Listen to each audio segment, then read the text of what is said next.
Tā, vakariņās ekušās lasīts laša filē. 153 kalorijas uz 100 gramiem. Un te ir, viņi nav sāli, viņi vienkārši filēti, viņi nav sālīti. Un jau pāniņš ir pietiekami sakars, metīs virsū un čolēs, kas te ir.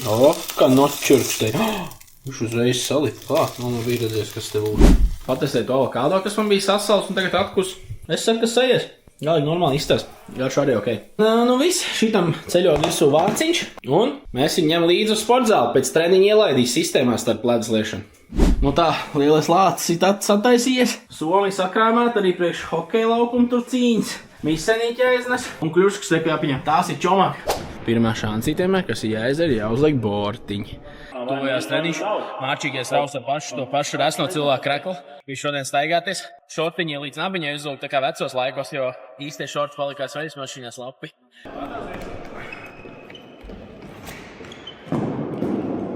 Tā ir Džeks. Ir uzlūks pareizo formu, pareizo šorti. Nike, jā. Paskaties, kā tagad būs metiņš. Tā, māčīgais ir prātīgs Džeks. Viņš laicīgi beidz treniņu, citu vēl spēlē. Savus 54 minūtes noraut tādā jaudīgā tempā. Uz 140 visu laiku pukst. Bet pa viņam bija pauzīts, bet tad, kad skrēja, bija visu laiku 140. Viņš paēdz, satērpies un desos hokeja laukumu. Tur jau vīri liek trasē, varbūt. Viņš ir atnācis mājās no šīs dienas cīņas. Viņš ir sagurs, bet bijusi laba diena. Aktīva diena. Viņš ir turpinājis celt savu latiņu ar apēsto, tā kā mēs drīz nonāksim tur, kur vajag.